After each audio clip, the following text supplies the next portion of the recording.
Espace TV.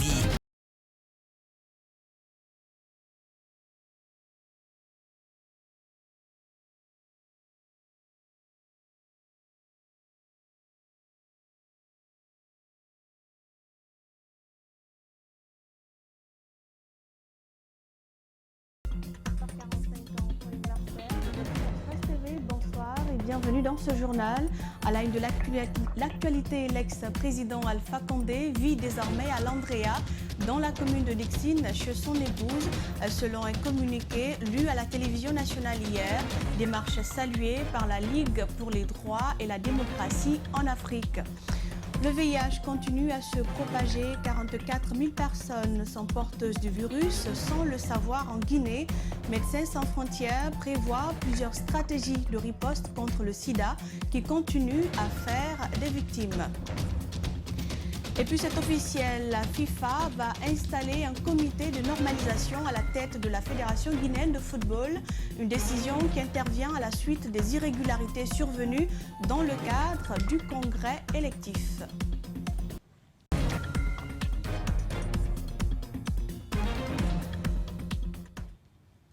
Bonsoir à tous. Comme vous le savez, dans un communiqué lu sur la télévision nationale, l'ex-président Alpha Condé a été transféré chez son épouse à Landrea, dans la commune de Dixine, une démarche saluée par le président de la Ligue pour les droits et la démocratie en Afrique, LIDA, et demande au CNRD de renforcer la sécurité. Reportage Diana Bangora et Djibril Kabak-Kamara. Il est impossible de filmer la résidence qui accueille le président déchu.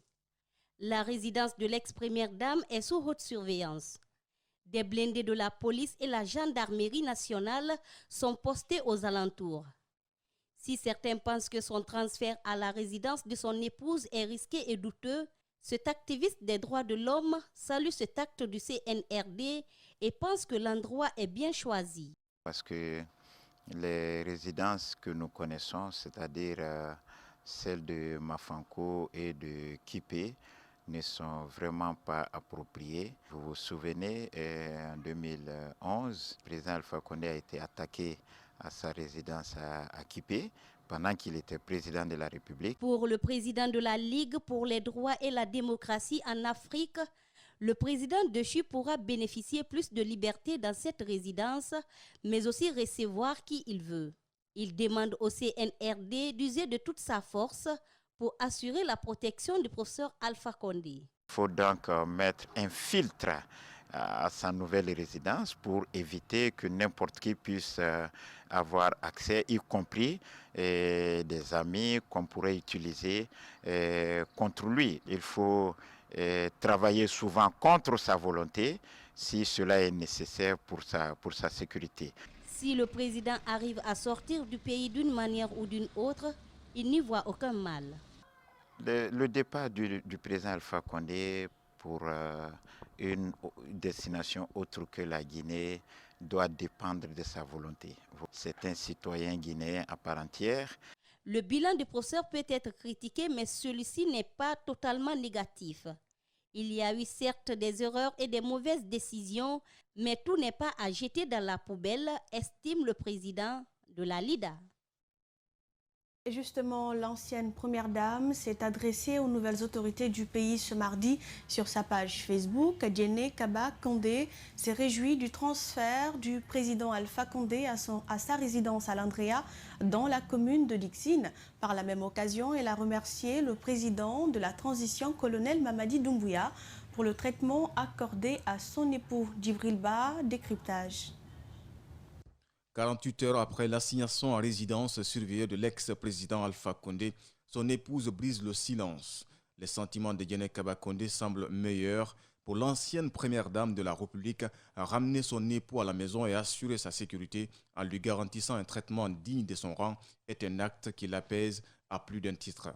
Elle remercie à cet effet le CNRD en général et le président de la transition, colonel Mamadi Doumbouya en particulier, pour, dit-elle, son sens de responsabilité élevé. Absente à Conakry pour des raisons de santé, Diéné a vu son mari évincé du pouvoir. L'un des arguments avancés par le colonel Doumbouya et ses hommes, la détérioration du tissu social. Pas de commentaire sur cette thèse jusque-là défendue par les nouvelles autorités. Cependant, l'ancienne première dame soutient que la paix et la quiétude nationale sont plus qu'importantes que tout pour elle. Pour ce faire, elle souhaite que les filles et fils de Guinée se donnent la main pour construire et façonner la République. Ce pays qui a tous les atouts pour amorcer un développement harmonieux et durable, poursuit Guinée-Kaba Condé. Par ailleurs, elle rassure que ses œuvres humanitaires avec la Fondation Prosmi continueront avec le même dynamisme. Ces mots ont suffi à l'épouse d'Alpha Condé pour remercier les militants du régime déchu pour leur soutien continu. Autre volet dans cette édition, Adel Camara a pris fonction en qualité de chef de cabinet au ministère de l'Information et de la Communication hier. La passation de service s'est déroulée à la Villa 5, dans la commune de Kaloum. La chef de cabinet sortante, Fatoumata Tete Keita, qui part avec un bilan plus ou moins positif. Makissa Camara et Mohamed Lamine Silla. En rendant le tablier, la chef de cabinet sortante a dans son allocution remercié le personnel pour le respect et l'estime qu'il lui a accordé. Mes remerciements également aux travailleurs de ce département, auxquels je voudrais dire grand merci. Grand merci pour les marques d'affection et de respect à mon égard durant ces 2 années d'exercice au poste de chef de cabinet.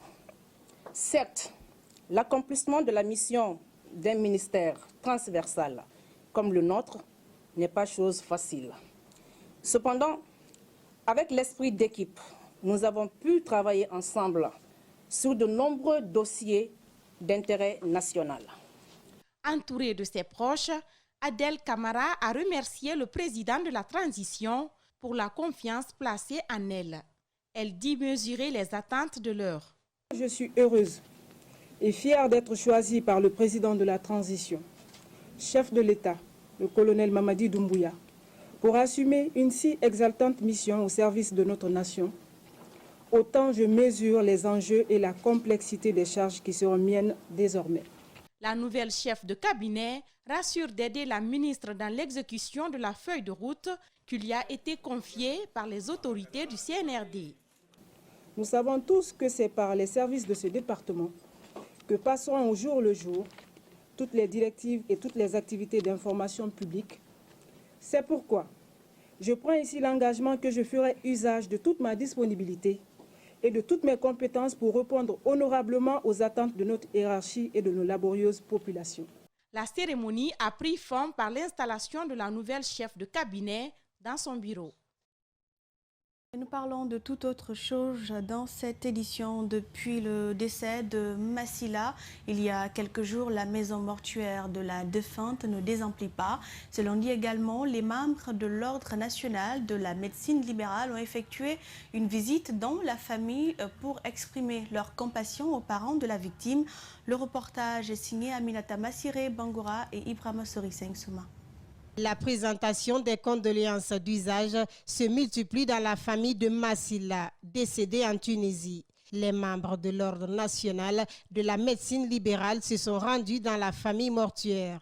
Pour eux, c'est une manière d'exprimer leur désolation suite au décès de cette fille à la fleur de l'âge, alors qu'elle avait tenté de se faire soigner à plusieurs reprises, en vain. Le but de notre présence ici, c'était pour venir présenter nos condoléances d'usage à la famille suite au décès de notre regretté Massila, qui est parti dans des circonstances vraiment très douloureuses. Donc il ne fallait pas rester bras croisés, puisque c'est la corporation a dit on va à l'hôpital pour se traiter. Et si Dieu en a décidé autrement, on ne peut pas rester bras croisés. C'est ce qui fait l'objectif de notre présence pour venir compatir à la douleur de la famille. Devant la famille de la victime, cette corporation a également condamné le présumé viol qui aurait été commis par un des leurs. Nous sommes au regret du fait que vraiment Ouma ne soit pas avec nous aujourd'hui. Nous, notre souhait le plus ardent était que vraiment, après son passage à la clinique ou bien dans les hôpitaux, qu'elle recouvre sa santé et qu'elle soit avec nous aujourd'hui.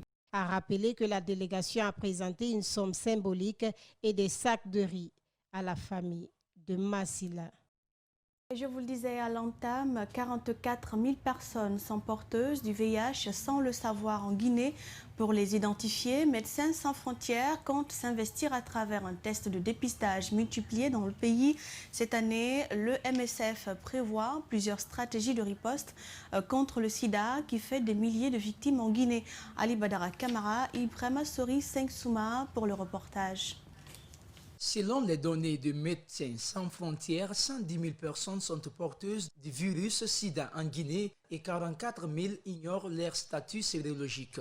Cette année, en prélude à la Journée mondiale de lutte contre le VIH-Sida, plusieurs activités de sensibilisation sont prévues par le MSF pour minimiser les dégâts causés par la maladie en Guinée.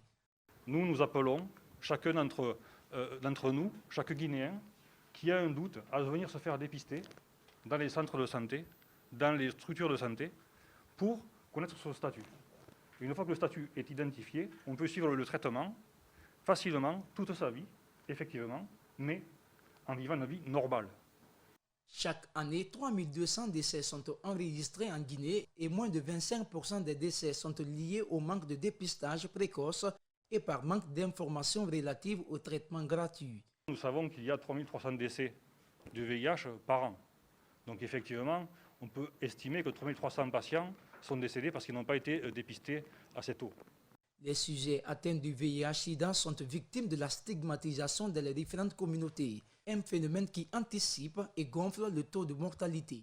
La stigmatisation, c'est le frein de la lutte contre le VIH. C'est ce qui tue les personnes vivant avec le VIH, la stigmatisation.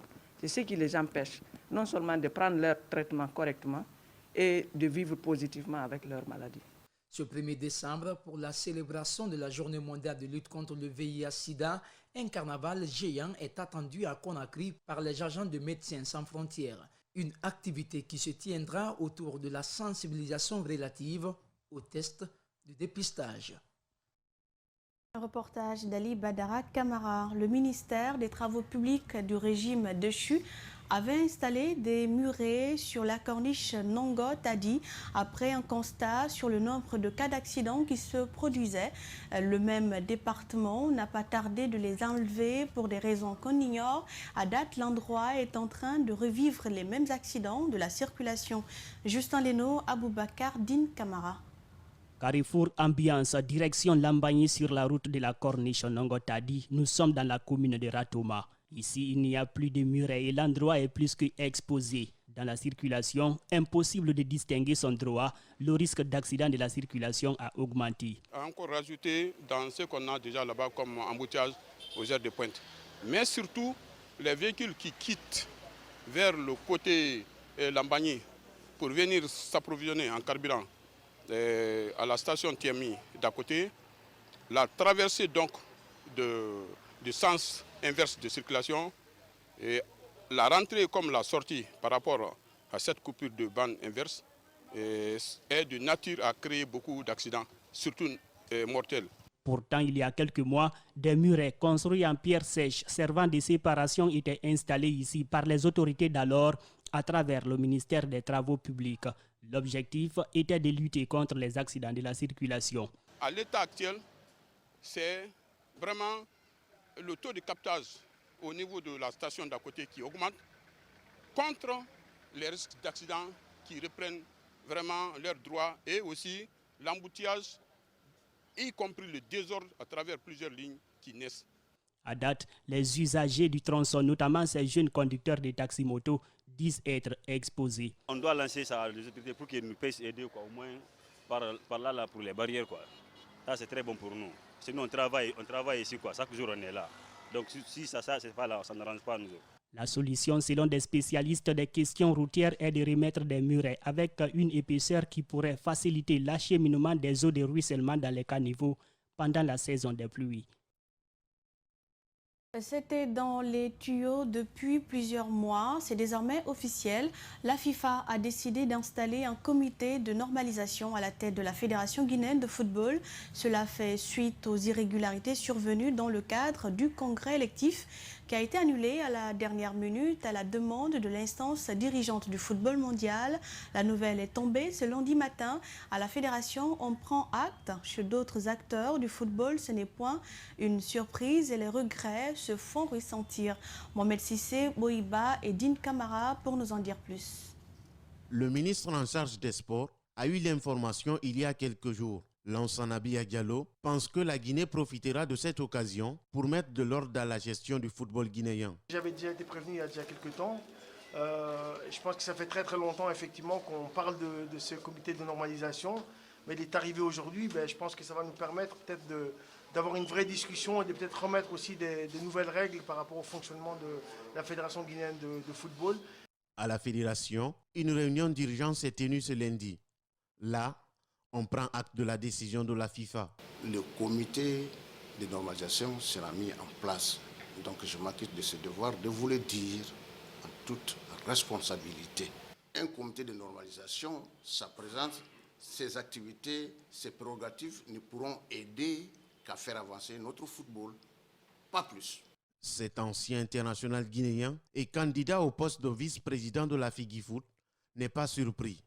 Cependant, il estime que l'injustice n'est pas totalement réparée. Ce comité de normalisation est une sanction, mais ne lave pas l'injustice qu'a connue le candidat unique de l'époque, qui devait être élu par acclamation, Boubatri, et c'est ce qui fait un peu mal. À moins de 2 mois du coup d'envoi de la CAN, les Guinéens ignorent le nom de celui qui va conduire le Sili à ce rendez-vous. Ce sera l'un des premiers dossiers du comité de normalisation qui sera mis en place vendredi. Parce qu'il est anormal pour une équipe normale, pour un pays normal, d'avoir des problèmes de sélectionneurs comme ça à 3 mois, 4 mois ou 6 mois de la compétition. Le bureau exécutif sortant de la Fédération guinéenne de football a été mis en place après une période de transition qui a été gérée par un autre comité de normalisation. Et voilà, Fatoumata Bintabari et toute la rédaction ont réalisé cette édition disponible sur Espace TV Guinée.info. Prochain rendez-vous avec l'actualité à 22h avec Idrissa Bari. Prenez soin de vous et bonne soirée à tous sur Espace TV.